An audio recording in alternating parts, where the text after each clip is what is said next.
Welcome back into the Sports Source. This segment of our program brought to you by Calhoun's.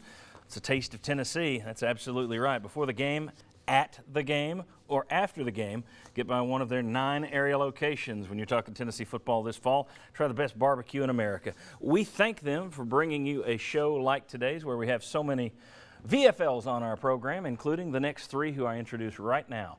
VFL David Moon down from Meridianville, Alabama, I believe. Now, Hazel Green? Hazel Green. Hazel Green, I was close. A suburb of Meridianville. There you go. Now I feel pretty good. Yeah. All right. David Moon, of course, former offensive lineman at Tennessee. Chris Wampler, former defensive lineman at Tennessee from Lenoir City. Everybody knows the Wampler name around here. And right down there, Shazan Bradley from McMinn County, my old stomping grounds. Shazan, former defensive lineman as well. Gentlemen, thanks for being with us. Time to race through segment 2. I want to start with you. Okay? You played on a couple of teams that got off to one got off to a terrible start. I can't believe you bring me over here to talk about that. But it finished well. The 81 team, though, 44-0 loss to Georgia, 43-7 loss to USC. There's a lot, and then in 80, but you went on to win the Garden State Bowl that year in 81. 8-4 you finished despite that bad start. 83 opened with a loss to Pitt. That team winds up going 9-3, winning the Florida Citrus Bowl against Maryland. The reason I bring up the losses to start, there's an injury with Tennessee now in the linebacking core. Darren Kirkland, we'll be talking about that. Certainly going to have an impact on the Georgia Tech game. If Tennessee loses that game, you're going to have a lot of people that just jump off the ship and say it's the end of the season. You played on some teams. It's not the end of the season if you lose the opener. I've seen a lot of people jump off the ship, and the players have to ignore the folks who jump off the ship. The key to coming back, we lost 44-0 at Georgia. And then we lose 43-7 out in Los Angeles, and we come back and win 40-0 against Colorado State. And so the key as to whether or not how that first game or 2 horrible games impact your season is what does it do to your confidence. And in 81, the key to it not having crushed the confidence was the fact that we had really strong team leadership. So the 2 captains that year were James Berry, the father of the Berry twins, and Lee North, both of whom were incredible players. They'd had incredible success as high school players. They had been great leaders at UT. And so that was the thing that kept that team from giving up. Chris, your thoughts on team leadership, and then you were in that same era, bouncing back from bad beginnings.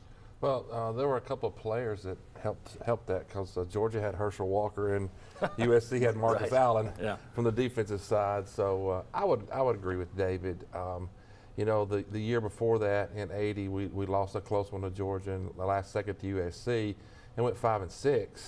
And it comes down to leadership.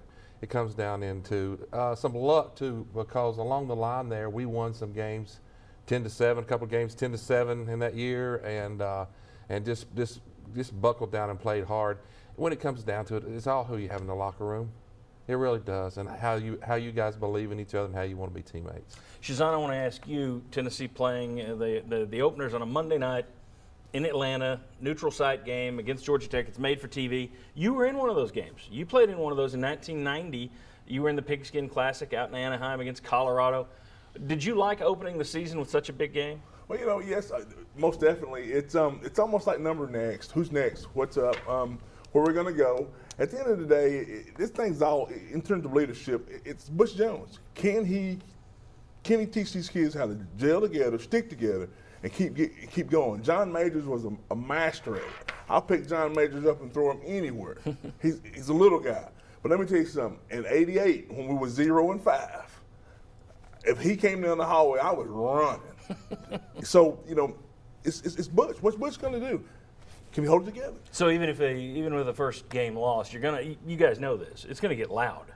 They lose to Georgia Tech. You've already got a chunk of the fan base that isn't in the Butch Jones corner. Weren't when they hired him, and they've been louder and louder. And they're going to be very loud if you lose to Georgia Tech. But you're saying, depending on what kind of team chemistry you got, and depending on what you got in Butch Jones, you got to block that stuff out. And what I tell you too is that the noise of the fan base, you have the luxury and you're required to work about that. You talk about it and that's what you do, but that has nothing to do with what goes on in the locker room. Shouldn't. It may have something to do with what goes up on the coach's floor, but it doesn't have anything to do with the locker room. I'll tell you this, Shazan was absolutely right. John Majors when his back was against the wall, that was the most dangerous time for anybody who walked against him. The 88 team, there was an open week when you guys were 0-5. And in that open week, he went in and completely rebuilt the coaching staff. And there just aren't a lot of guys that would do that. In 81, when we started off 0-2 like that, John Majors refused to allow anyone to think that we would do anything other than succeed. Same thing in 82. In 83, we're one game away from winning an SEC championship. And that was after, a tough loss early in the season, that Pitt loss.